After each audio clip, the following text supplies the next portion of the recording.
Bonjour à tous, bienvenue à vous, c'est 9h50 le matin, Bretagne. Nous vous emmenons avec nous pour 52 minutes d'émission. Alors ce matin, notre invité fil rouge, c'est l'écrivain Maëlys de Kerangal, l'auteur du magnifique roman Réparer les vivants, adapté au cinéma par la réalisatrice bretonne Catel Quillévéré, revient cette fois avec Un monde à portée de main, un nouveau roman autour de l'histoire d'une peintre en décor. Après l'univers hospitalier, c'est donc sur le monde du trompe-l'œil que se penche Maëlys de Kerangal, une démarche qu'elle entreprend une nouvelle fois avec intensité et profondeur.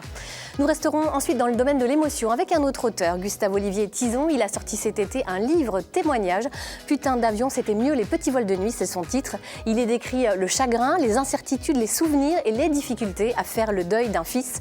Un témoignage poignant à écouter dans quelques instants. Au lendemain de la journée mondiale du chocolat, nous recevrons également deux artisans chocolatiers bretons, Nadia Poustock et Cyril Malo. Ils ont délaissé leur atelier du Morbihan pour venir partager avec nous leur passion du chocolat, une passion dévorante bien évidemment pour bon nombre de Français qui sont les premiers consommateurs de chocolat noir en Europe et on en fait partie.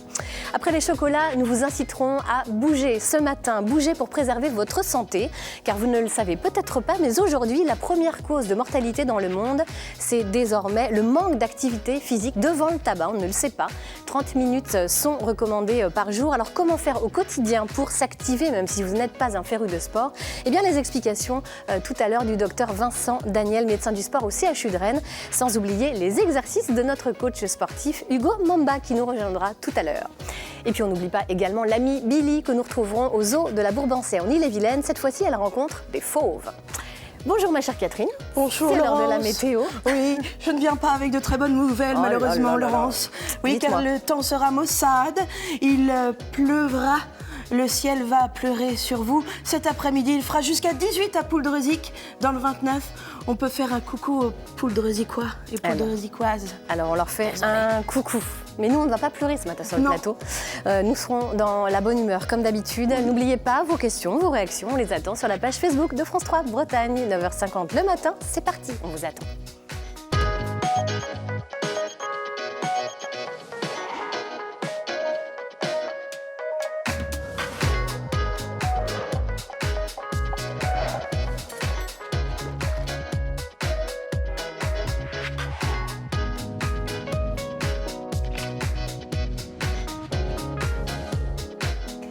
Bonjour à tous, bienvenue à vous en cette matinée. Bonjour à mes invités sur ce plateau. Bonjour Gustave-Olivier Tison.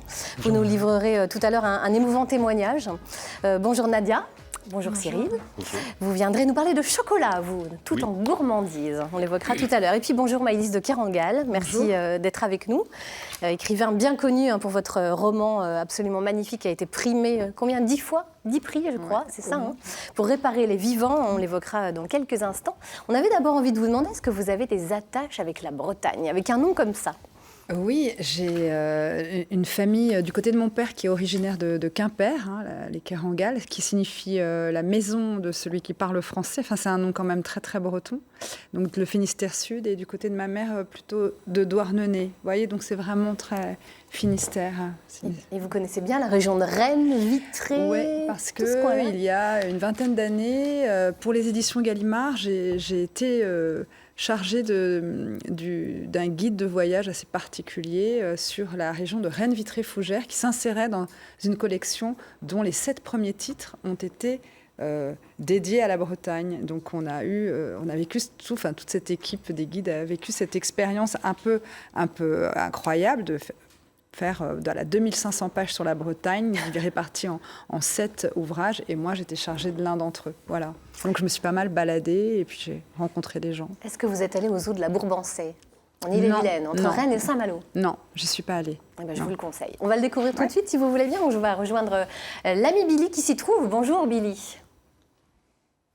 Bonjour Laurence, bonjour à tout le monde sur le plateau. Alors ce matin, on se retrouve encore une fois au zoo de la Bourbansais avec notre ami Corentin. Bonjour. Bonjour. Tu vas bien? Ça va bien. Alors là, ce matin, on va voir les grosses bestioles. Alors des grosses bestioles, des gros chats. Les fauves. On est sur les fauves là. Donc là, on a à manger pour tes bébés, ça s'appelle les... C'est des panthères nébuleuses. Les panthères nébuleuses. Donc c'est des panthères qui vont dans les arbres et tout ça. C'est des panthères arboricoles d'Asie du Sud-Est. Okay. Et donc elles vivent en forêt tropicale. Alors quand elles chassent, elles vont chasser vraiment dans les arbres. D'accord. Et donc du coup, bah, on va essayer de leur faire un peu de Donc sport là, ce matin. C'est ce que tu m'as dit, on fait ce qu'on appelle un enrichissement. Un enrichissement alimentaire. D'accord. Bon, eh moi, je ben, commence à monter. Hein. Voilà, le but du jeu, ça va être de cacher la nourriture. Ouais, Et, mais en hauteur, quoi. En hauteur, après un petit peu au sol pour qu'elles creusent aussi. Et c'est D'accord. vraiment les occuper, pas leur donner un steak tout cuit dans la bouche et Ok. qu'elles aillent chercher un peu à manger. Alors, et donc nous, on se retrouvera tout à l'heure quand on ira les voir, quand on les sortira. C'est ça, une Parce fois qu'on que- a tout placé, bah, faut... On va les mettre là parce qu'on va pas sortir avec eux dedans. Donc là, hop, c'est quoi des petits cœurs, ça, j'ai C'est des l'impression petits cœurs de dinde, oui. Ah, des cœurs de dinde. Ouais. Eh ben, Dans le sud-ouest, ils adorent ça. ah ouais. Et est-ce qu'on peut mettre dans le sol? Dans le sol, oui. Elles vont Ok. pouvoir, Comme ça, elles vont gratouiller elles un vont avoir peu, de l'odorat et Elles vont sentir? pour sentir un petit peu. Ouais. Ok, ça marche. Et les poissons, c'est pour elles Alors aussi? les poissons, ça sera pour elles, mais tout à l'heure. Mais parce que là, il y a deux, mais j'ai vu qu'elles sont combien? Elles sont deux, elles sont trois, elles sont combien? Elles sont 2 panthères et en fait, on fait 2 nourrissages. Donc là, c'est le goûter du matin et après le D'accord. soir, on refait la même chose. Ok. Elles mangent en 2 fois. Elles mangent en 2 fois. Et ça, c'est ce qu'elles vont manger uniquement aujourd'hui, quoi. Pour ce matin. Pour ce Ah, d'accord. Ça, ok. c'est tout pour ce matin et après, on aura aussi Ça marche. un plus gros repas le Alors soir. moi, je vois pas trop là si je mets bien comme il faut. J'espère que vous vérifierez bien en plateau que je fais bien ça. Et donc là, elles ont quel âge? C'est des filles, c'est des garçons? C'est 2 filles, c'est 2 demi-sœurs D'accord. et elles ont 4 ans. 2 demi-sœurs, donc elles ont la même mère, mais c'est des parents divorcés? Non, elles ont le même père, mais c'est pas la même mère. D'accord. Allez, moi il m'en reste un. On le met où? On le met là? Allez. Tac. Bon, je te Les donne poissons, ça. c'est pour tout à l'heure. Ok. Et donc là, elles se pendent comme ça, Voilà, et après, en faut- haut, elles y vont quoi. Faut pas que je mette trop d'odeur peut-être à moi dessus ci. Ah, peut-être qu'elles vont t'adorer. hein. Après, elles vont tomber amoureuses de moi. Bon, allez, on se retrouve là, de l'autre côté de la vitre, pour voir les bestioles, les panthères, comment t'as dit? Nébuleuse. Les panthères nébuleuses. Allez, à tout de suite, là. Hop là. Donc là, nous sommes de l'autre côté de la vitre, donc en sécurité. Et là, nous avons donc Corentin qui va ouvrir aux panthères. Et apparemment, c'est très rapide. Il nous a dit, ah oui, regardez, on les voit. Elles arrivent là. Alors peut-être pas qu'il faut que je parle beaucoup, parce que là, elles vont commencer à sentir. Alors, on n'a pas dû les mettre aux mêmes endroits que d'habitude, on a fait exprès. Oh, c'est impressionnant quand même, hein, ces petites bestioles là qui sont là. Ça y est, oh, regardez en hauteur là. Alors, elles se chapardent les petits cœurs. Oh, et elles te mangent ça, elles te gobent ça. Donc là, Corentin va revenir. T'as vu, elle a senti là où j'ai joué tout à l'heure avec... Donc ça y est, elles sont sorties. Ça y est, elles sont sorties. Donc maintenant, ça Elles va- ont quel âge, tu nous ça va as être dit, les rapide. panthères là? 4 ans. 4 ans. Donc elles n'ont pas du tout été au sol hein, pour l'instant. Non, elles ont pour été au l'instant, plus c'est ça. facile, C'est leur, mais en plus, c'est leur technique de chasse. hein. Elles vont vraiment d'abord chasser dans les arbres. Dans Mais là, la il n'y en a nature. qu'une qui est en train de tout manger et l'autre, elle Et est... bah, l'autre, va falloir on en place dans tout l'enclos. donc, Normalement, du coup, ah ouais, mais Il là... faut vraiment tout chercher. Bah là, chérie, il faut que tu viennes là devant. Et elle va sentir, tu crois? Oui, ils ont un très bon odorat. Dans la nature, ça mange quoi, les panthères Ça hein va manger de tout, des D'accord. petits singes. Ah ouais. Ça va manger des petites antilopes. Ça va manger des oiseaux. Donc c'est Ok. vraiment. Bon, bah écoutez, je pense qu'on a vu que les petites panthères, ici, elles étaient juste au petit bonheur. On parle pas trop fort parce qu'on n'a pas envie de les effrayer. Là, on avait un peu triché, on les avait mis devant pour qu'on voit pour nous. Et la pauvre petite, ça y est, elle a trouvé là à manger. Ah ouais, Allez, ouais. on se retrouve tout à l'heure avec d'autres fauves, d'autres bestioles. Aux eaux de la Bourbansais, on voit tellement de choses que là, on sait même plus regarder les yeux. Merci beaucoup, Billy. On vous retrouve tout à l'heure. Cyril Malo. Bonjour. Bonjour. Ça fait 20 ans que vous travaillez le chocolat. 2 ans que vous êtes installé à votre compte. Qu'est-ce qui vous anime encore autant après autant d'années de métier, finalement? Eh bien, le chocolat, en fait. La gourmandise La ou gourmandise, déjà, ça, au-delà c'est de ça quelque chose qui est sûr. Depuis la première fois où on a eu ce goût chocolat, le chocolat qui est venu sur notre palais. Vous vous souvenez de la première fois que vous avez dégusté un chocolat? Du chocolat, ouais. Ouais. Les goûters que la grand-mère nous faisait tout petit. Et après, c'est découvrir un monde fabuleux. Sans cesse, on peut découvrir de nouvelles choses, toujours aller de l'avant. Enfin, c'est en perpétuel renouvellement. Et puis, ça nous fait voyager sans cesse. Et puis, c'est une passion, quoi. Une passion. Et ça s'arrête jamais. On est pris dedans et on veut toujours aller plus loin, toujours explorer de nouvelles choses et faire de nouvelles choses. Nadia Poustock, bonjour, bienvenue à vous également. Pour vous, alors c'est différent, c'est une reconversion. Vous étiez auparavant dans la recherche en chimie. Et puis travailler sur le chocolat, ça s'apparente finalement quand même un peu à la chimie quand il faut imaginer une recette. Oui, il y a énormément de points communs. Le chocolat, oui, c'est une matière qui est assez fabuleuse. Et effectivement, c'est ce qui nous a rassemblés avec Cyril, c'est tout ce travail de matière, de comprendre, de l'appréhender, de pouvoir élaborer des recettes justes, équilibrées. Donc effectivement, il y a pas mal de points communs et je pense que c'est pour ça qu'on a décidé de s'associer, oui. Alors vous êtes installé dans le Morbihan. On peut dire qu'il n'y a pas un, mais des chocolats finalement, selon qu'ils viennent de Côte d'Ivoire, de Madagascar, de Venezuela. Ils ont tous des saveurs différentes. C'est l'intérêt du chocolat, et c'est ce que l'on essaie de mettre en avant, c'est que le chocolat sera complètement différent selon le cacao, selon l'origine du cacao. On va avoir des saveurs, des arômes complètement différents. Et c'est ce qui est intéressant dans notre métier, justement, c'est de pouvoir faire découvrir, faire voyager aussi, et goûter des chocolats complètement différents au palais. Avec, par exemple, un Madagascar qui aura forcément un côté un peu plus acidulé, avec des notes de fruits rouges. Un Venezuela qui sera beaucoup plus doux. Élégant, fleuri aussi, avec une belle longueur en bouche. Et c'est là la magie du chocolat. Ouais, vous êtes artisan chocolatier. Les chocolats que vous utilisez sont certifiés pure plantation. Ça signifie quoi exactement, pure plantation? Alors, pure plantation, ça signifie tout simplement que les cacaos proviennent d'une plantation unique. Donc pas d'assemblage. C'est pas un assemblage, donc c'est une garantie de qualité et c'est une garantie de saveur aussi, de puissance aromatique et très spécifique en fait, et selon cette origine justement. Voilà. D'accord. Alors, de manière générale, vous êtes très attentif aux produits que vous utilisez. Sur tous les produits, toute la matière première, on contrôle tout, on connaît tout, on est en totale transparence. En fait, pour faire du bon chocolat, il faut une très très bonne matière première. Il n'y a pas de secret du tout. Et il faut être très rigoureux. C'est de l'orfèvrerie en quelque sorte, enfin de la chocolaterie pour le coup. Et quand on maîtrise tout, on arrive à faire de très belles choses et de très bonnes choses. Alors il y a toujours un côté magie avec les arômes, des assemblages. On travaille un peu comme un peintre avec ses peintures, on va assembler. Ça se fait dans le palais et ça, c'est pas quantifiable. C'est des choses qui vont se développer au fur et à mesure. Alors cette magie, vous allez la faire découvrir au grand public cette semaine, parce que comme d'autres artisans chocolatiers, vous ouvrez votre atelier au public. Alors ça, c'est quand même. Ça, c'est aussi, ça fait partie de la passion, c'est de pouvoir faire découvrir notre monde, de le partager, enfin de vraiment communiquer, développer peut-être des envies pour les plus jeunes ou les moins jeunes. Enfin, c'est vraiment l'envie de montrer ce qu'on fait et l'amour que l'on porte sur le métier que l'on a. Ouais. Alors, qu'est-ce qui va se passer mercredi et samedi chez vous? Expliquez-nous un petit peu. Mercredi à 13h30, si je ne fais pas d'erreur. On présente le chocolat à partir de la fève jusqu'à la consommation, la transformation, la dernière transformation. C'est vraiment montrer aussi tout le travail qui est en amont, avec les planteurs, les gens qui vont récolter, enfin tout ce magnifique travail qui nous permet aussi à nous de faire le chocolat. Sans ça, on ne pourrait pas. Donc c'est une partie un peu moins connue. Et on aime montrer ça parce que c'est aussi fabuleux et c'est ce côté magique de partir d'un petit fruit et d'arriver à des bonbons. Alors moi, je ne savais pas, mais dans une cabosse de cacao, il peut y avoir jusqu'à 40 fèves. C'est incroyable quand même. Beaucoup et peu à la fois quand même. Ouais.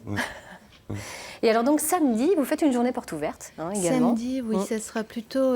on a décidé d'ouvrir l'atelier, le laboratoire de la chocolaterie au public. Ouais, donc vous êtes à Local Mindon, dans le Morbihan. Oui, tout à fait, on est à Local Mindon, c'est au cœur de la Ria d'Etel. On est situé aussi, il y a une spécificité, c'est que nous avons décidé de créer notre chocolaterie au sein d'une ancienne école. Donc c'est pour le côté, il y a le souvenir d'enfance, le plaisir gourmand du chocolat. C'est aussi pour ça qu'on a choisi un nom espiègle pour la chocolaterie espèce de ganache. Alors samedi, oui, on ouvre les portes du laboratoire au public. Et là, on a prévu plusieurs ateliers en fait pour permettre aux personnes de pouvoir travailler le chocolat avec nous, de faire un sujet en chocolat, de tremper des bonbons de chocolat aussi, dans le chocolat bien entendu, et de pouvoir repartir avec leur réalisation. Très bien, écoutez, vous nous avez mis l'eau à la bouche. On retrouve donc toutes les adresses des ateliers qui ouvrent leurs portes cette semaine sur le site chocolatier.fr parce qu'il y en a d'autres en Bretagne, donc c'est important de le préciser. Mais merci en tout cas d'être venu nous parler de gourmandise comme ça ce matin sur ce plateau. Maëlys de Kerangal, vous êtes une consommatrice de chocolat, dites-nous, avouez. Oui, alors du chocolat très noir, très amer, moi. J'aime vraiment... je sais pas, 80. Ah oui, c'est une vraie ou une pure. Ouais, je prends pas de chocolat au lait ou tout ça, j'aime moins. Vous n'aimez pas le sucre. Oui. Vous aimez l'intensité. Oui, oui. Ça nous étonne. Non, mais c'est vrai que j'en consomme pas mal. Je trouve que ça donne de la force. Hein, ça. Tout à fait. On C'est se vrai, recharge un peu. reconnu pour. C'est vrai, oui. Ouais. Et après, je trouve ça assez fascinant, cette transformation. Vous voyez, ce que vous expliquiez, c'est assez des univers qui me touchent.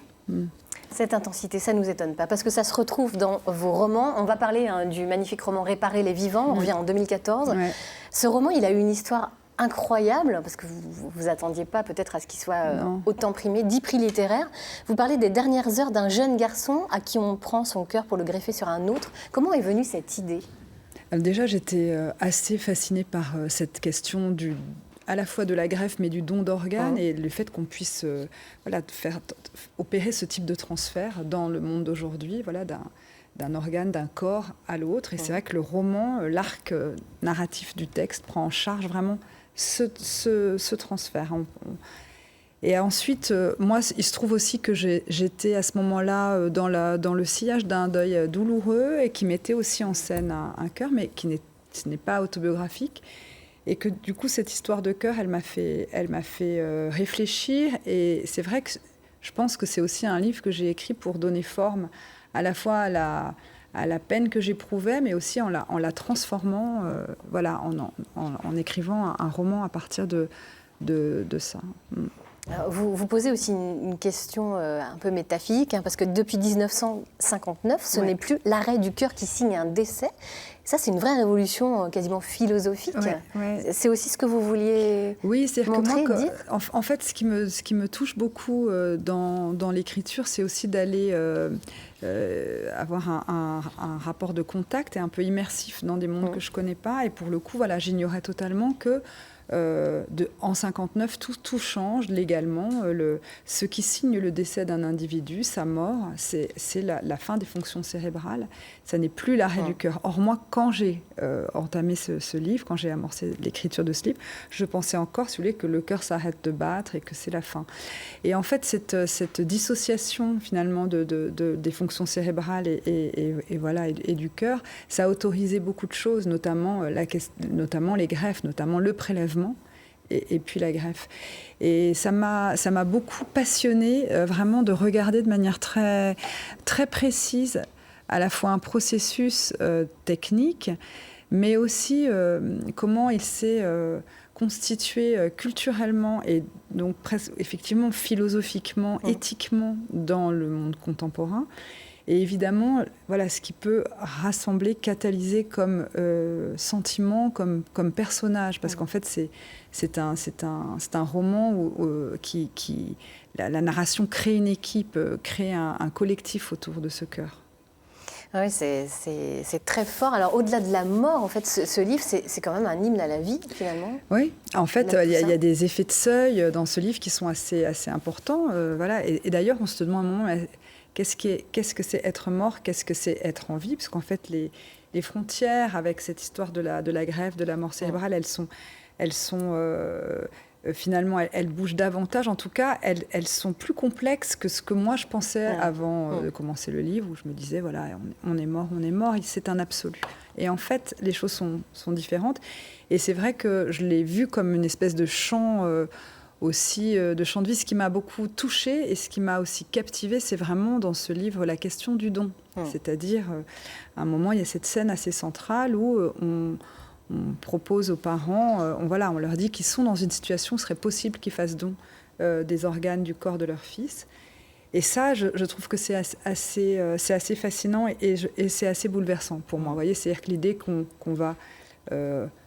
finalement déprivatiser ce que l'on a de plus privé, c'est-à-dire le corps de celui qu'on aime, on peut le transmettre, le rendre à la société, peut-être à la collectivité, pour qu'il aille éventuellement sauver d'autres. Et cette opération-là, donc philosophique, technique, humaine, sensible, et aussi... du coup littéraire pour moi, parce qu'en fait il y a aussi tout un travail littéraire dans ce texte qui est lié au langage, etc., que tout se passe quand même dans la langue. Pour moi, ça a été vraiment une grande émotion personnel, en fait. Alors, ce côté universel qu'a ce roman, finalement aussi, c'est sans doute l'explication pour laquelle il a été adapté au cinéma, adapté au théâtre. En fait, on s'est emparé de votre roman pour dire des choses. Est-ce que ça vous a surprise ? Alors, ça m'a surprise parce qu'en fait, je pensais aussi que c'était une thématique assez sombre. Le roman, cette histoire est assez violente. Ça commence tout de même par la mort d'un jeune homme de 19 ans. C'est très violent d'entrer dans le livre. Et puis, il y a la famille qui vit ce drame. Et puis c'est vrai que le livre, peu à peu, on part vers la lumière et je pense par ailleurs que ce qui peut expliquer son adaptation et le fait qu'on s'en soit emparé, c'est l'aspect très narratif d'un processus que l'on suit du début à la fin. C'est 24 heures, c'est aussi le temps de la tragédie classique. Il y a une unité d'action, de temps, de lieu. Voilà, on va suivre ce cœur.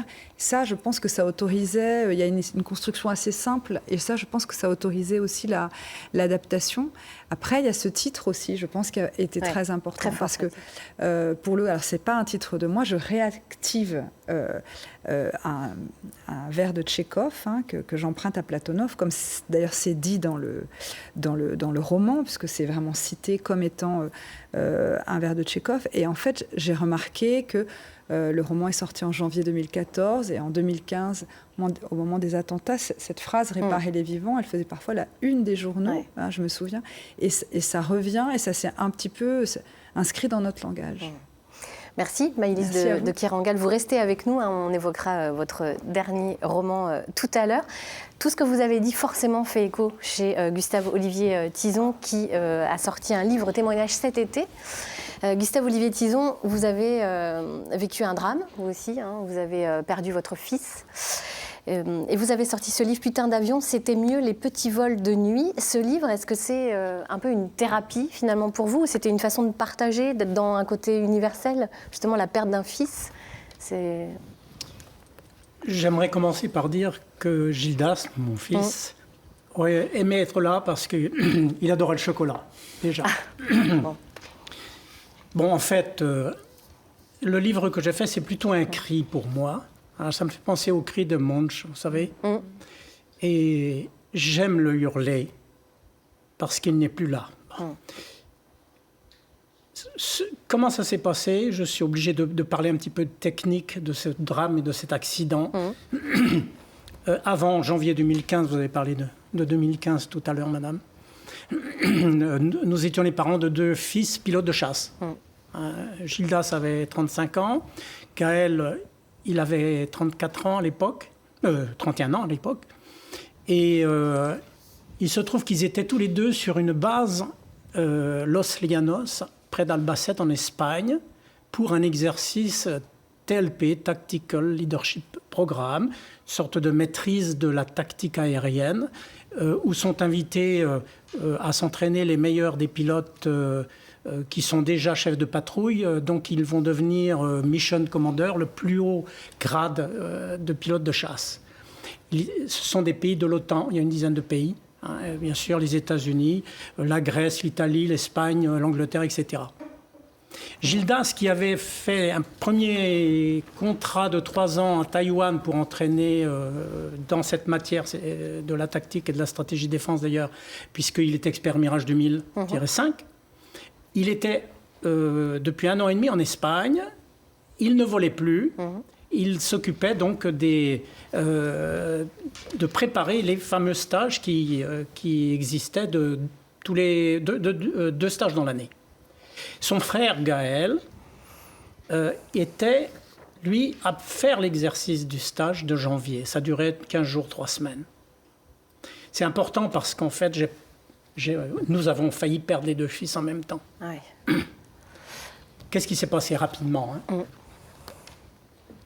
Le lundi après-midi, 26 janvier 2015, vers les 15 heures, Gildas, qui avait déjà préparé le vol d'exercice pour l'après-midi, profitait de la présence d'Alpha Jet français, de Caso, sur la base pour faire un vol en Pax, en place arrière, on va dire. Gaël, son frère, avait volé le matin avec un autre collègue sur un Mirage 2000-5. Et l'après-midi, il devait accompagner son frère, Gildas, pour voir les avions décoller, tout simplement. Donc Gildas se prépare, s'en va à son Alpha Jet vers les 15h, 15h10 peut-être. Lorsqu'un avion, un F-16, un chasseur grec, décolle. 8 secondes après le décollage, s'écrase sur le parking où étaient stationnés de nombreux avions. 42 ou 44 personnes ont été touchées par cet accident. Il y a eu 11 morts. Les 2 pilotes grecs qui se sont éjectés un quart de seconde avant le toucher de l'avion au sol. Et puis cet avion a entraîné un Mirage 2000 juste devant lui. L'ensemble est allé à 400 km/h, 2 fois 17 tonnes, 40 000 litres de pétrole, fauché les aviateurs qui étaient là. Dans le Mirage 2000, il y avait Mathieu Bigan. Si vous avez permettez, perdu votre fils. 2 secondes.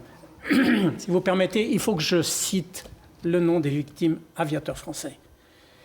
Il y avait Mathieu Bigan, Gildas Tison, mon fils, Marjorie Cocher, Arnaud Poignant, Thierry Gallou, François Combourieux, Gilles Meyer, Régis Lefeur et Nicolas Dez. Pardonnez-moi. Hein. C'est important parce qu'en fait, on en parlera peut-être après, nous sommes liés avec les familles. Nous ne sommes pas seuls. Bien évidemment. Ouais. Et ça change tout. C'est pour ça que vous avez voulu écrire ce livre. Alors, justement pour ce livre, si vous voulez, mon petit-fils me dit « Mais papy, pourquoi t'as dit un gros mot, putain d'avion ?» Alors, j'ai repris effectivement le titre d'une chanson de Renaud quand il a perdu son ami Coluche en 1982, « Putain de camion ». Ouais. Dans cette chanson, il y a un passage, tous les passages sont tout à fait adaptables à mon drame. Il dit putain, j'ai la rage contre ce virage. Et la photo de ce livre, c'est Gildas lui-même qui l'avait prise lorsqu'on faisait des vols de nuit. Parce que nous sommes des passionnés d'aviation. Même ma femme a commencé, avait pris quelques leçons de pilotage d'ailleurs, pour me ramener éventuellement si j'avais une crise quelque part, une fois dans l'avion. Vous voyez, nous étions tous les 4 quelque part passionnés de l'aviation. Et je faisais bien sûr des vols de nuit avec mon fils et c'était absolument fabuleux. Hein. Et les tout derniers mots que mon fils m'a écrits, c'est justement ce titre. C'était mieux les petits vols de nuit. Pourquoi ? Parce qu'il m'avait envoyé un message par Internet en me disant « Ici, c'est reparti ». Il était à Albacete. Le travail était très dur. C'était extrêmement stressant, très, très dur. Et il m'écrit ces derniers mots. Ici, c'est reparti. C'était mieux les petits vols de nuit. Il y a du Saint-Exupéry, vous savez. Oui, complètement. On pensait à ça, vol de nuit. Ouais. Mais ce n'est pas non plus innocent. Gildas, nous étions passionnés par les histoires de l'Aéropostale, Jean Mermoz, Saint-Exupéry, Henri Guillaumet, etc. Nous avons d'ailleurs, nous avions acheté un petit avion lorsque nous étions en Mauritanie. Nous avons fait 3 fois la route de l'Aéropostale sur ces lieux mythiques absolument superbes. Vous étiez passionnés tous. Hein. Vous voyez. Voilà. Je vais m'arrêter là. Vous savez qu'on ne m'arrête pas quand je commence à parler de mon fils. Mais ce livre, c'est un témoignage magnifique, bouleversant. On ne peut qu'inviter les téléspectateurs à le lire. C'est les éditions du Panthéon. Très beau témoignage sur la perte d'un enfant, la perte d'un fils, avec tout l'amour qu'on voit dans vos yeux. Et qu'on Quel retrouve. Joli mot aussi, les éditions du Panthéon. Du Panthéon. Vous savez, si vous permettez juste l'éditeur, le premier éditeur qui a accepté ce manuscrit, c'était les éditions du Panthéon. Je n'ai pas du tout cherché par ailleurs. Hein. Il y en a 8 qui m'ont répondu positivement après cela. Mais pour moi, c'est aussi un symbole. Nous en parlerons peut-être justement de ces fameux symboles, de cette vie qui est peut-être au-delà de cette vie matérielle dont on a parlé tout à l'heure. Qu'on va en reparler justement avec Maëlys de Kerangal dans quelques instants. Mais pour l'instant, je vous propose qu'on aille retrouver Billy aux eaux de la Bourbansais, toujours en compagnie des fauves. Alors, nous sommes avec Corentin, avec les panthères, là, c'est ça? Non, les guépards. Les guépards. Alors, quel est ton boulot le matin, là, quand tu arrives? Là, c'est un peu particulier en ce moment, c'est qu'on a une nouvelle femelle qui vient d'arriver. D'accord. Donc, il y a toute une phase d'acclimatation. On a déjà 2 femelles qui sont là depuis quelques mois. C'est notre nouveauté, en fait, aux eaux cette année. C'est ça, nouveauté 2018, donc, les guépards. Nos femelles sont arrivées en mars et avril, les 2 qui y sont actuellement. Et une 3e pour augmenter un petit peu le groupe. Et il y a toujours cette phase d'acclimatation entre elles. Donc le matin, ce qu'on fait, on les a mis ce qu'on appelle en contact ensemble dans la journée. Tous tout se passe bien, elles commencent à s'entendre très bien. Et là, on les emmène, on va les sortir dans ce qu'on appelle un enclos de retrait. C'est un enclos qui n'est pas visible du public, qui va nous permettre, si on a un animal blessé, qu'il puisse prendre l'air aussi quand même et être au repos. Et là, ça va nous permettre à ce qu'elles prennent l'air tous les 3 ensemble et voir si ça se passe bien. Pour s'habituer. Ça va mettre combien de temps à s'habituer? Ça va dépendre des individus. On va compter 15 jours, 3 semaines. Des fois, c'est 1 mois. Mais chez les guépards, c'est quand même assez rapide. D'accord. C'est des gros chats, quoi, en fait. C'est des gros chats avec des bonnes dents, quand même. On regarde si tout va bien, quoi. Donc, on regarde, c'est notre petit tour de sécu de la matinée. Okay. On regarde juste si toutes les vis sont bien, si tous les grillages, oui, voilà. Là, les guépards ne peuvent pas monter. Normalement, ne peuvent pas passer. Et donc, une fois que on s'est assuré que tout est sécurisé, parce que ça ouvre la trappe. Ça a de la vitesse, ça, les guépards. Alors, ça a de la vitesse. Quand elles sont motivées, faut se le dire. Elles sont rapides, mais c'est sur une dizaine de secondes qu'elles montent très vite. Après, elles ne peuvent pas tenir une rapidité énorme quand même. Et pour aller chasser, donc elles pourraient monter jusqu'à quelle vitesse? Il y a des tests qui ont été faits. Ils annoncent 110 km/h à peu près. Ah oui, d'accord, quand même. Donc là, on vérifie bien que tout est bien fermé, Laurence, parce que...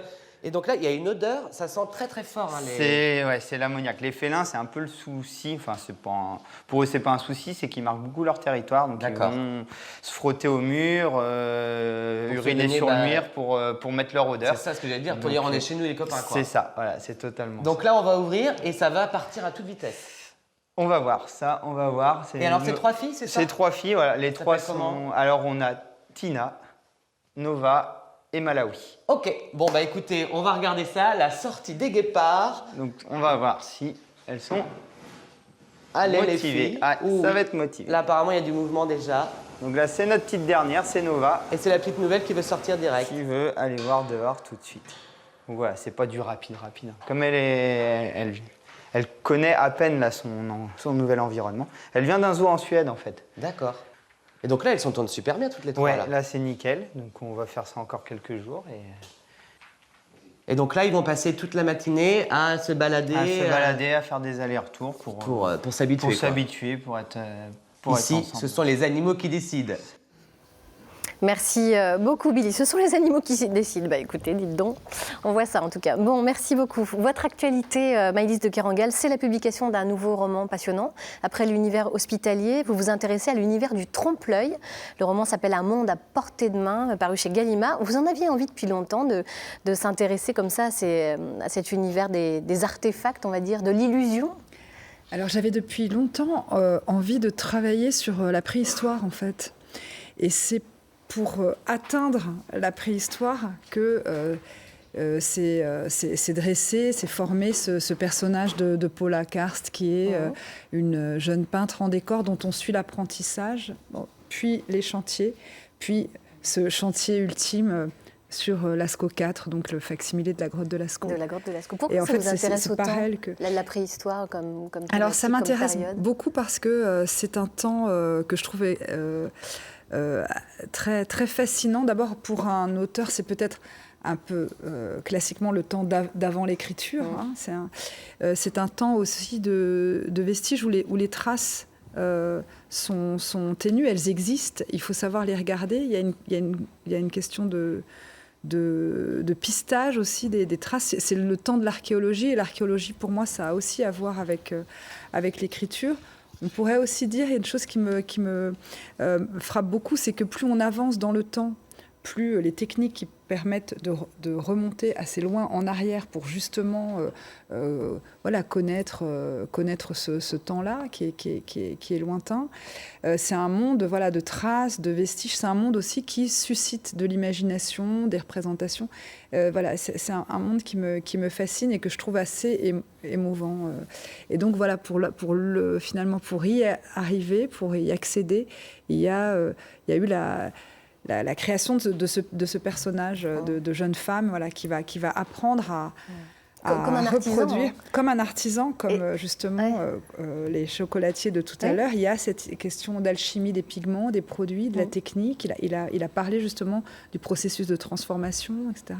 Et ça, je trouve que c'est assez fort. Et elle va apprendre tout ça dans un premier temps à Bruxelles. C'est un apprentissage très dur dans une école de trompe-l'œil où elle va apprendre à reproduire les matériaux qui composent le monde, hein, les marbres, les bois, les écailles de tortue. Et puis ensuite, elle va faire des chantiers un peu partout, notamment en Europe, avant d'arriver à Lascaux. Et là, en fait, ce qui me touche beaucoup, c'est que d'abord, c'est d'aborder la question de l'art à partir d'une pratique dépréciée, un peu mineure, la copie. Qu'on juge mineur. Et puis, et surtout, et en même temps que le copiste, finalement, il devient aussi contemporain de l'œuvre et contemporain du peintre dans la mesure où il refait les gestes. Et cette fille, elle se retrouve à rassembler de nouveau certains pigments, apprendre à remanipuler certains ustensiles et finalement à refaire les gestes des hommes, des peintres du Paléolithique. Et je trouve que c'est très émouvant. C'est l'idée, à un moment donné, d'envisager tous les strates du temps dans un temps qui est celui du présent de la peinture. Je trouve, ça me touchait beaucoup. C'est une grande émotion. Vous vous sentez, vous, un peu aussi comme une artisane de la littérature, vous-même? Vous assemblez les mots un peu à la façon des pigments, finalement. Oui, il y a évidemment beaucoup de choses de moi dans ce livre. Je pense que c'est un livre qui... Enfin, en tout cas, cette jeune femme, elle ressaisit beaucoup de ma pratique. Ce qui est pas mal dans cette histoire de Paula Karst, finalement, c'est que artiste, artisan, c'est pas tant son problème. Elle est vraiment dans la pratique, elle est dans l'action, on fait les choses. Mais après, ce que dit ce livre aussi, c'est qu'il y a une beauté de la connaissance, il y a une beauté de l'apprentissage, et de fait, il y a aussi une beauté du geste technique, celui que l'on apprend et qui vous conduit vers autre chose. C'est-à-dire qu'apprendre, c'est toujours quand même se séparer et avancer vers... Enfin, vous voyez, il y a un mouvement quand même où on se décèle de ce qui vous précède pour connaître autre chose. Et je trouve qu'il y a dans l'écriture aussi, et même surtout dans l'écriture de fiction, dans ces liens avec l'imagination, un chemin de connaissance. Est-ce que c'est comme ça qu'on met le monde à portée de main? Parce que c'est le titre de votre roman. Pourquoi ce titre, Un monde à portée de main? Alors, c'est un titre qui dit... C'est une promesse qui porte en lui la promesse d'un monde à venir, d'un monde auquel on n'a pas accès de manière automatique. C'est un peu comme les félins qu'on a vus au début de l'émission. Il faut aller le chercher, il faut aller le quérir. C'est-à-dire qu'il y a quand même un geste à faire, il faut quand même tendre la main et aller le quérir. Et ce geste-là, c'est une aventure intérieure et puis qui se tisse aussi avec les autres, mais c'est aussi une aventure intérieure assez profonde qui fait qu'on va convertir peut-être les matériaux du monde en imagination, en possibilité de vie. Et c'est un petit peu tout ce que dit ce livre et l'itinéraire de cette jeune femme. Merci beaucoup, Maëlys de Kerangal. Et vous serez en dédicace ce soir à 18h à l'espace Ouest France de Rennes pour une rencontre avec vos lecteurs. Merci infiniment. Vous restez avec nous. Je vous propose maintenant une petite balade iodée dans notre belle Bretagne, direction le château du Taureau en baie de Morlaix. Un reportage de Bleuhen-Le Borgne et Gilbert Kefelec. Directement dans l'enceinte même du château. Alors, on quitte la plage du Quélen sur la commune de Kerangal.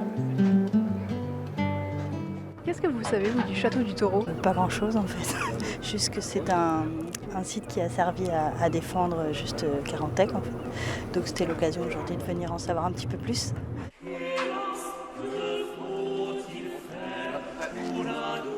Le château du Taureau a été construit au XVIe siècle par les habitants de Morlaix, suite à un pillage sanglant des Anglais en 1522.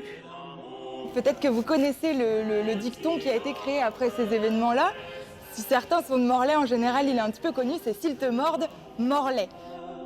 Les Morlaisiens ont voulu se défendre des ennemis qui pouvaient potentiellement arriver par la mer et par la rivière de Morlaix.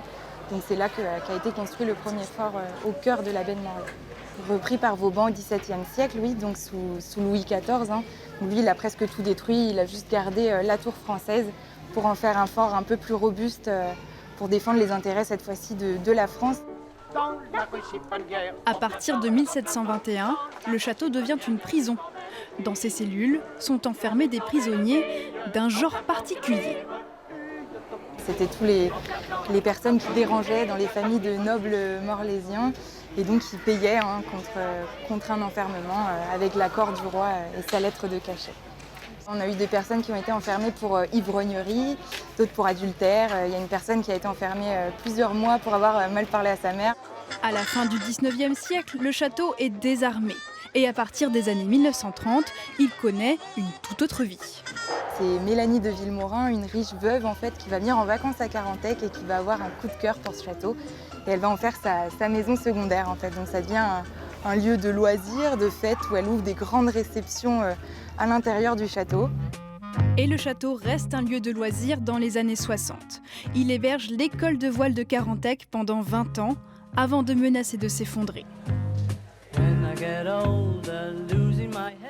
C'est en 2006 que le site rouvre au public. On est vraiment hors du monde, au milieu de l'eau, là on oublie tout, donc c'est vraiment très impressionnant. Ça vaut la peine, hein, ça vaut le détour.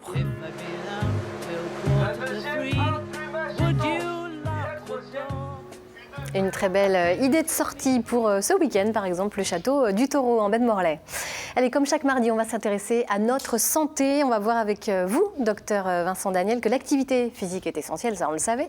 Mais vous allez nous donner des conseils. Vous êtes médecin du sport au CHU de Rennes. Alors d'abord, un peu de vocabulaire quand même. Sédentarité et inactivité, c'est pas tout à fait la même chose. Non, en effet, on a tendance à penser que l'activité physique, c'est la dépense énergétique du quotidien, et c'est vrai, et que c'est la seule, finalement, recommandation qu'on peut donner aux gens, et pas du tout.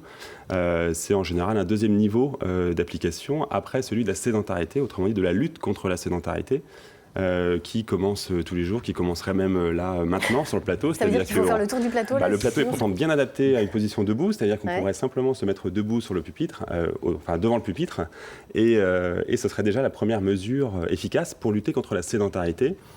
Et après, au-delà, effectivement, on peut engager d'autres mesures plus d'activité physique qui correspondent à des activités quotidiennes. On ne parle pas encore, là on verra avec Hugo tout à l'heure, d'activités sportives, et qui correspondent effectivement au deuxième niveau, si on peut dire, de mesures contre ça.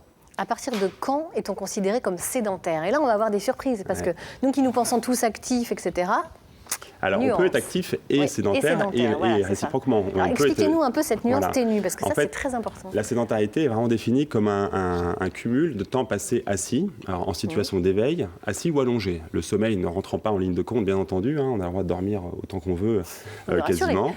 Ceci étant, donc, il ne faut pas qu'on dépasse en général, c'est les recommandations, 7 heures en cumulé assis ou allongé dans la journée. D'accord. Avec Quand un on est à un idéal étant bureau... moins de 3 heures. Mais alors, quand on travaille... Alors, c'est en cumulé. Ça veut dire qu'on fait la somme. Et si jamais on atteint ce seuil-là, on peut éventuellement en fait, casser, on va dire, cette période de sédentarité toutes les 90 à 120 minutes, en se levant, en restant debout, en marchant 2-3 minutes, en faisant des exercices de mobilisation articulaire qu'Hugo pourra nous montrer tout à l'heure, en allant chercher un café, enfin, en faisant des activités Toutes les heures assez et demie, il brèves. faut se lever, bouger un peu. Voilà, c'est ça. Donc, quitte à rester sédentaire, pourquoi pas, si on ne peut pas, par rapport au travail, par rapport à son mode de vie, au moins rompre cette période-là. Donc ça, c'est la sédentarité. D'accord. Et au-delà de ça, donc, il y a l'activité physique qui va avoir des effets positifs, parce que la sédentarité est clairement négative sur la santé. Elle a une incidence sur notre santé. Ça. Ça influe sur quoi, par exemple? Alors, on estime par exemple qu'un sujet qui va rester debout pendant un certain temps par rapport à quelqu'un qui restera assis pendant la même période, c'est à peu près 20% de mortalité en moins. Donc, par rapport au sujet qui était donc dit sédentaire. Donc on a des effets qui sont assez négatifs sur la mortalité, sur les maladies cardiovasculaires, sur certains cancers également. Et ça, là on parle que de sédentarité. On n'a pas encore évoqué l'aspect activité physique qui finalement sera presque du bonus. D'accord. Alors justement, parlons de ce côté actif. Pour s'activer, on fait comment? Est-ce qu'il y a des conseils dans notre vie quotidienne? Alors quand on est inactif, ça veut dire qu'on ne respecte pas les recommandations, on n'obéit pas aux recommandations officielles que les sociétés savantes ont éditées et que tout le monde à peu près connaît, que les médias ont relayé beaucoup ces dernières années, qui sont les 30 minutes d'activité physique d'intensité modérée quotidienne, si possible tous les jours finalement. Donc au moins 5 fois, donc c'est 150 minutes d'activité physique par semaine. D'intensité modérée, ça veut dire qu'on ne va pas demander aux gens forcément d'être essoufflés, de transpirer. Si ils veulent l'être, il n'y a pas de souci, c'est bien sûr autorisé. Dans ces cas-là, ils peuvent réduire la durée, c'est-à-dire passer à 75 minutes par semaine d'intensité plus soutenue. Donc ça veut dire marcher tous les jours? Ouais, c'est ça. Alors donc l'activité physique, c'est du quotidien. C'est pour aller au travail, c'est sur son lieu de travail, éventuellement certaines activités sont déjà actives. activité professionnelle, c'est éventuellement activité de loisir. Et là, on va rentrer dans la partie sport, l'activité sportive et exercice physique, comme on l'entend souvent d'ailleurs, hein, mais qui finalement correspond à une toute petite partie. C'est ça ne veut pas forcément dire être sportif. Il faut vraiment bien faire la nuance. Hein. Si on prend cette définition, moi-même, je ne suis pas sportif. Je suis médecin du sport, je ne suis pas médecin sportif au sens propre du terme. Je suis actif, je me déplace à vélo quotidiennement pour mes transports. Mon activité professionnelle n'est pas considérée comme sédentaire, elle est même plutôt active. Donc, mais je ne suis pas sportif, effectivement, je n'ai pas cette étiquette, malheureusement. Hein, pour autant, je promeus évidemment le sport, hein, mais ça apparaît en complément finalement, bien souvent en complément. Et c'est parfois pas suffisant finalement d'être sportif si à côté on est inactif et sédentaire, ce qu'on peut faire. D'accord. Vous donnez quel conseil à Maëlys de Kerangal quand elle écrit 7 heures par jour, ou peut-être plus même parfois? Il faut qu'elle se lève toutes les heures et demie. Sur éventuellement une petite tablette où vous mettez debout. Donc ça peut être ça, simplement. Il ne s'agit pas de faire du vélo d'appartement pendant que vous écrivez, hein, bien sûr. Mais ça peut être juste ça. Et ça existe déjà dans certaines entreprises où on essaye, sur les travaux très sédentaires comme ça, les tablettes, les ordinateurs, où on surélève en fait. On reste. C'est pas d'activité physique au sens propre, mais on n'est déjà pas sédentaire. J'ai une question. Est-ce que ce marché, c'est de l'activité physique modérée? Oui. Ça, c'est considéré comme modéré. En fait, quand on dit modéré, c'est une marche qu'on fait c'est-à-dire de façon aisée. C'est-à-dire qu'on va pouvoir faire sans être essoufflé, au cours de laquelle on pourra éventuellement discuter avec des compagnons. D'accord. Ça, c'est quand même quelque chose. Oui, c'est déjà quelque chose, oui. D'accord. Debout, c'est quelque chose. Alors, marcher, c'est encore mieux. Debout, c'est déjà. C'est déjà. Vous savez quoi? Moi, je propose qu'on passe aux exercices pratiques. Allez hop, Hugo, on va se lever. Quelques exercices pratiques, effectivement. Alors, je ne sais pas si tu peux déplacer ton siège. Ah, carrément. Il faut emmener le siège. On est assis, du coup, on est au bureau entre collègues. On va essayer de mettre en place 2-3 situations pour rester actif. Parce que tout seul, c'est toujours compliqué. Donc là, je me dis, je bosse avec Laurence, elle est assise en face de moi. Voilà, tac, juste en face. Ouais. Alors. Petite pause. Évidemment, on s'est levé, on s'est mis en place. On va venir coller les intérieurs de pied. Tu avances ton pied, tu colles l'intérieur. On va tous les deux appuyer vers l'intérieur pendant une trentaine de secondes. Tu appuies vers l'intérieur et moi vers l'intérieur. Donc voilà, travail des adducteurs, petite mobilisation un peu plus fort, Laurence, quand même. Je sais qu'il y a des adducteurs plus solides, voilà. Je peux pas plus, là. Une trentaine de secondes. Maintenant, les extérieurs, pour travailler plutôt l'extérieur, le même pied, plutôt les fessiers. D'accord. On pousse toujours tous les deux vers l'intérieur. Hein. Très, très pratique. Voilà. On peut faire autre chose en même temps. On peut faire autre chose, justement. Là, quand même, c'est un temps d'activité, c'est la pause, et on prend quelques secondes pour travailler. Donc moi, je vais reculer un petit peu. Donc là, Laurence, on veut venir coller nos semelles de chaussures. Je recule encore un petit peu. Faire bosser les quadrilles. On va appuyer tous les deux vers l'avant. Là, je vais tomber. Là, j'ai plus de force que Laurence quand même. Mieux vaut avoir un collègue de boulot ayant à peu près la même force. Faisant à peu près 1m90. Donc voilà quelques exercices simples à faire sur le bas du corps par série de 30 secondes. Haut du corps également. Alors. Bras de fer. J'ai aucune chance. Vers l'avant, on va tous les deux pousser vers l'intérieur comme tout à l'heure, en rentrant les abdos et en pensant à souffler. Hein, c'est une forme de gainage.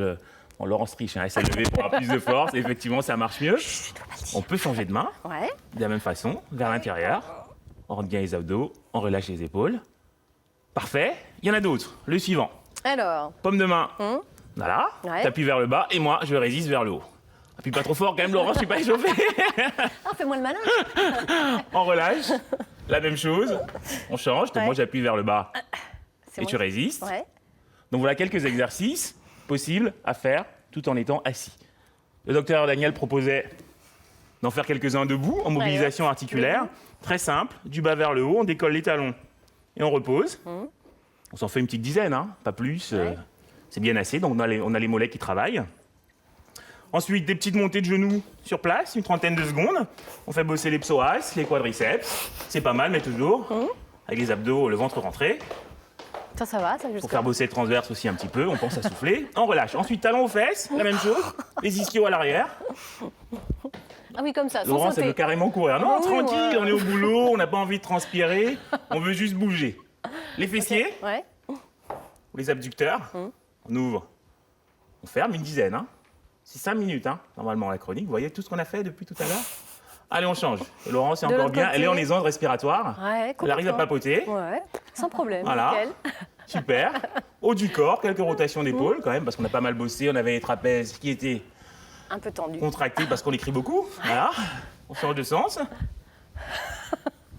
Et pour terminer, étirement en chaîne. Donc on va venir se grandir, essayer de se rapprocher du plafond pour faire bosser également mais on va y arriver. Le grand dorsal. On va un peu sur le côté. On relâche. La même chose avec l'autre bras. Donc voilà une petite série d'exercices faciles à mettre en place. Assis ou debout. Parfait. Eh bien, on va tout appliquer. Merci beaucoup, Donc Hugo. j'espère que désormais, ce sera mis en place régulièrement sur le plateau, Catherine. Mais on va faire tous les jours les exercices avec Voilà. Catherine. D'ailleurs, qui va nous rejoindre pour un petit débriefing Et de Laurent, cette je te émission. raccompagne, hein. Merci Tac. beaucoup. Parfait. En Elle est plus, il me lourde, ramène celle-là. ma chaise, c'est super. Il faut que tu bosses aussi. Voilà. Merci Sportif, beaucoup, Hugo. et sédentaire. Allez. La prochaine fois, Hugo, attaque-toi à quelqu'un de ta taille. Pas très fair play. Ouais, c'est pas très juste tout ça. Bon, Boum. allez. Tu vas me venger? Oui, je vais te venger, mais surtout, j'ai trouvé la solution, messieurs. Docteur Hugo, j'ai trouvé la solution. Merci d'abord pour vos témoignages. Ouais. Et qui dit préhistoire, qui dit Billy à la Bourbancet, qui dit problème de manque d'activité, bam, ne me remerciez pas tout de suite. Attendez, je vais vous expliquer. Vous parliez de refaire les gestes, de réapprendre les gestes, de redécouvrir l'histoire. Eh bien, reprenons les gestes des chasseurs-cueilleurs du Paléolithique avec l'enrichissement alimentaire, Laurence. J'ai une petite chanson quand même pour Charles Aznavour. Enfin, je ne sais pas si ce sera un hommage, mais vous me direz ça tout à l'heure. J'habite seule avec maman dans un très vieil appartement près de la gare. Pour me tenir occupée, elle cache la bouffe dans le mobilier. Qu'est-ce qu'on se marre. Elle a appris à la Bourbancet qu'il fallait manger et bouger où l'on s'ennuie. Le petit chat qu'elle y a adopté griffe quand même bien le canapé. Quelle folie. C'était beaucoup trop peu. Voilà, elle a eu un petit guépard aussi. Achetez un petit guépard, adoptez un petit guépard, amusez-vous avec lui et peut-être qu'en courant aussi pour sauver votre peau, vous ferez un peu d'exercice. Donc voilà, n'hésitez pas. Ce qu'on va faire, Laurence, je vous propose, c'est qu'on va cacher tous les chocolats sur le plateau et ensuite on pourra les manger, c'est ça? C'est ça. Puis après, on fera les exercices d'Hugo. Bien sûr. Hein, c'est ça. On est bien là. Je n'ai pas de chaise à mon bureau. Merci beaucoup, Catherine. Allez, on fait Merci la conclusion en faisant les exercices. C'est parti. Voilà. Mais un grand merci à vous, Maëlys de Kerangal, d'avoir été à nos côtés durant cette petite sœur. Merci, Gustave-Olivier Tison. Merci à vous, Docteur Daniel. Merci, Hugo. Eh bien, quant à nous, on se retrouve demain pour un petit best-of de cette matinale avec le trublion geek Alex Good, ainsi que le conteur vendéen Yannick Jolin. Quant à jeudi, on se retrouve en direct en compagnie de la scientifique Maude Guézot, ambassadrice de la Fête de la Science en Bretagne. Ben voilà pour le programme de 3 petits exercices, puis on est pas mal. C'est des interprétations. Il faut s'y mettre, Maëlys, il faut s'y mettre. Ah oui, ben voilà, on y va. On vous souhaite une très très belle journée à tous. Kenavo. Merci. Alors, on y va. Allez, tout le monde en exercice, c'est parti. Alors, épaule vers l'arrière, épaule vers l'avant. Ah oui. Ah oui.